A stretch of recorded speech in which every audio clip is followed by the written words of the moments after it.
पंजाब के वज़ीर तालीम राना सिकंदर हयात ने कहा है कि आला और मयारी तालीम का फ़रोग़ वज़ीर आला पंजाब की पहली तरजीह है और इस सिलसिले में तालीमी इदारों में खालिसतन मेरिट पर फैसले किए जा रहे हैं। PTV लाहौर की नुमाइंदा सिदरा आसम से खुसूसी गुफ्तगू करते हुए उन्होंने कहा कि होनहार बच्चों के लिए स्कॉलरशिप हो या उनके लिए लैपटॉप स्कीम का इजरा, तालीम के शोबे में शुरू किए जाने वाले इनकलाबी इकदाम के दूर रस नताइज सामने आ रहे हैं। सवाल पहले आपसे ये है कि जो तालीम की वजारत है इसमें कोई दो राय नहीं है कि वज़ीर आला पंजाब मरियम नवाज के दिल के बहुत करीब है और बड़ी जिम्मेदारी वाली एक वजारत है। आपको ये वजारत कैसी लगी और क्या समझते हैं कि अब तक किस हद तक कामयाब हुए हैं जो जिम्मेदारियां आपको सौंपी गई हैं?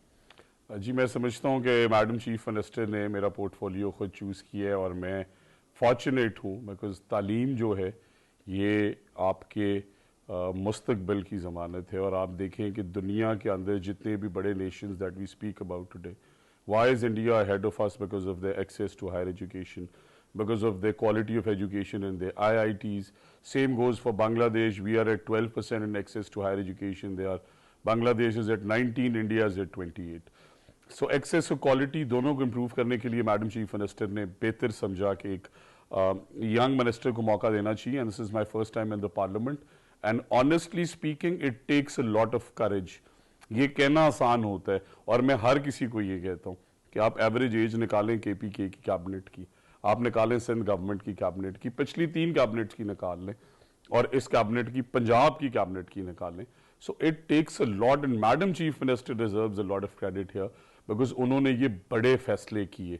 32 में से 26 जामियात यूनिवर्सिटीज के वाइस चांसलर नहीं थे। आज अल्हम्दुलिल्लाह 24 के regular vice chancellors for a 4-year term are in place. मैं एग्जांपल देता हूं, Punjab university the largest enrolment wise the largest university in Pakistan, उसका BC नहीं था, गवर्नमेंट कॉलेज का नहीं था, होम इकोनॉमिक्स का नहीं था, BZU का नहीं था, लाहौर कॉलेज वुमेन यूनिवर्सिटी का नहीं था, IUB का नहीं था, गवर्नमेंट कॉलेज यूनिवर्सिटी फैसलाबाद के नहीं थे। वी कैन से कि ये तुर्रा इम्तियाज भी और ये भी एक खास जो है जो काम काफी अच्छे से रुका हुआ था, ये भी नून लीग के हिस्से में आता है मुकम्मल। जी अल्हम्दुलिल्लाह, दहाइयों से कभी ऐसा नहीं हुआ कि 100% यूनिवर्सिटीज में रेगुलर वाइस चांसलर्स हों और ये यहीं खत्म नहीं होता। 793 कॉलेज हैं, उनमें से 500 कुछ कॉलेजेस में आपके रेगुलर प्रिंसिपल्स नहीं थे। क्या कोई इदारा रेगुलर हेड के बगैर चल सकते? 55,000 स्कूल हैं और 45,000 स्कूल्स में आपके रेगुलर हेड्स नहीं है। आप सोचें कि 90% स्कूल्स रेगुलर हेड के बगैर फंक्शन कर सकते हैं। जब दुनिया की मिसालें देते हैं कि उन्होंने कौमों ने तरक्की की, तो ये फैक्ट्स भी ज़रूरी हैं आज अल्हम्दुलिल्लाह, और ये मेरिट पे लग रहे हैं। सो इसका टेस्ट जो है लम्स डिज़ाइन करता है, इसकी एग्जीक्यूशन टेस्ट के नंबर मार्किंग स्कीम जो है वो BNU से आती है और फिर उसके बाद ट्रेनिंग्स भी होती हैं।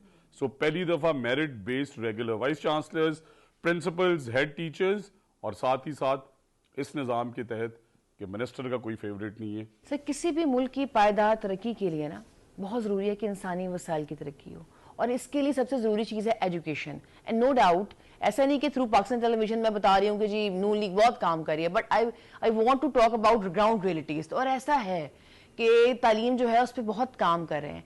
क्या ये समझते हैं जो ख्वाब था, जो अब से पहले हुकूमत के नारे थे कि पढ़ा लिखा पंजाब होगा, क्या लगता है ये ख्वाब जो है तकमील की तरफ कब तक पहुंच जाएगा? देखिए, 2 चीज़ें हैं, एक परसेप्शन और कॉस्मेटिक्स है जो कहीं भी क्रिएट की जा सकती है। जिस तरह के आउट गोइंग गवर्नमेंट्स ने की कि 1 करोड़ 5 लाख बच्चे हैं और उनमें से 18 लाख बच्चे गोस्ट निकले, और फिर 1,25,000 टीचर्स शॉर्ट हैं, और जब हमने डेटा ड्रिवन डिसीजंस लिए तो वो शॉर्टेज आ गई 38,000 पे, वो भी जब रैशनलाइज किए तो बिल्कुल 12-15 हज़ार पे। So what one holistically what one needs to understand this कि देखिए 4 काम मैडम चीफ मिनिस्टर के सबसे बड़े। नंबर 1, आज कोई ऑफिसर पैसे दे के पंजाब में नहीं लगता। आज मैं आप ऑनेस्टली ये बता रहा हूं कि मुझे अपने DSP का, मुझे अपने SHO का, मुझे अपने असिस्टेंट कमिश्नर का नहीं पता कि ये कहां से आए हैं, मुझे उनके नाम का नहीं पता। इस लेवल के मेरिट हो रहा है, दैट इज नंबर 1। सो आपकी करप्शन इंडेक्स और आपकी meritocracy they can not move together. So हमने करप्शन ऑलमोस्ट 90% काम किए और मेरिट पे लोग ला रहे हैं। This is number 1। नंबर 2, आपकी बजट रिफ्लेक्शन शो करती है कि आपकी किस डिपार्टमेंट से कितनी कमिटमेंट है। सो स्कूल एजुकेशन का डेवलपमेंट पोर्टफोलियो 30 अरब से 110 अरब, कोई कहे ना 400% किसी चीफ मिनिस्टर ने बढ़ाया है, 10, 20, 30% की बात नहीं करते। I am just drawing the holistic picture. और हायर एजुकेशन डिपार्टमेंट जिसमें कॉलेजेस और यूनिवर्सिटीज हैं, 77 साल में वो हायर एजुकेशन का बजट पहुंचा 17 अरब पे, और एक साल में 17 अरब से 41 बिलियन। किसी और ने 250 गुना बढ़ाया तो प्लीज मेरे से बात करें। आखिरी सवाल, थ्रू पाकिस्तान टेलीविजन क्या कहना चाहेंगे? हमारे गांव, हर कस्बे, हर शहर में अब नजर आ रहे हैं और लोग एजुकेशन मिनिस्टर से पूछना चाहते हैं कि जो होनहार स्कॉलरशिप प्लान के थ्रू आप लोगों ने लैपटॉप दिए, अब हर बच्चा जो है वो ख्वाहिश करता है वो अच्छे से अच्छे नंबर ले और पंजाब हुकूमत, उनकी जो है चीफ मिनिस्टर, उनको लैपटॉप दे। तो गाँव और कस्बों में क्या कहना चाहिए? सबको यही कहना चाहता हूं, नंबर 1, गवर्नमेंट कॉलेजेस में 65% जिस बच्चे के नंबर हैं उसे लैपटॉप फ्री है। It is a very expensive gadget and it helps you grow. So number 1 तो मैं मैडम सीएम का शुक्रिया अदा करना चाहता हूं कि वो थाउजेंड्स ऑफ ग्रेजुएट्स जो आज आईटी पढ़ रहे हैं, एआई पढ़ रहे हैं, मशीन लर्निंग पढ़ रहे हैं, डेटा एनालिस्ट बन रहे हैं, इंजीनियर्स बन रहे हैं एंड अदर डिग्रीज ऑल्सो। मैं 2005 से 9 यूनिवर्सिटी गया था, मेरा लैपटॉप आज भी मेरे पास है, वही वाला कमाल चलता है, उसके बगैर मेरी यूनिवर्सिटी लाइफ आती थी। So we are giving you these gadgets because Madam CM wants to give you that skill set. She wants to make sure that every girl is financially independent, financially empowered and financially included and otherwise also दुनिया में gadgets बहुत important हैं।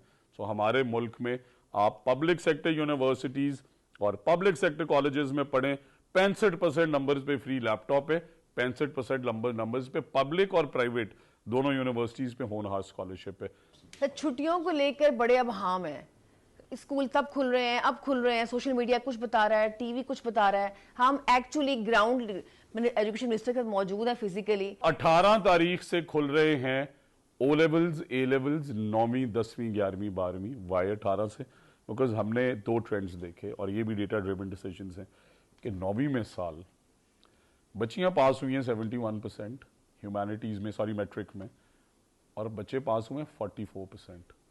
तो जो नालायक हैं उनकी remedial learning के लिए, और इसी तरह एएस लेवल का जो एग्जाम है, वन पोर्शन इज यस, मैं एग्जामिनेशन सिस्टम पे नहीं जाना चाहता था बट बूटी माफिया कंट्रोल किया है, 2 साल में आपका रिजल्ट आ गया 76 से 65। बट वरिंग बात यह है कि हर दूसरा बच्चा फेल हुआ है। Every second kid that is going to a public sector school in humanities has failed. So if they have failed we need to make sure, इसलिए उन्हें 12 दिन दिए, बाकी पहली से 8वीं 1 सितंबर को खुलेंगे। इस साल पहला एकेडमिक कैलेंडर जारी कर रहे हैं, इसमें हर चीज will be defined every year and that's how it will flow. Madam CM, ये भी आपका इनिशिएटिव है, आज से पहले कभी एकेडमिक कैलेंडर फाइनल नहीं हुआ, बने, चेंज हुए, चले गए, आ गए। So sports and academic calendar are coming this year इंशाल्लाह। वक्त देने का बहुत शुक्रिया।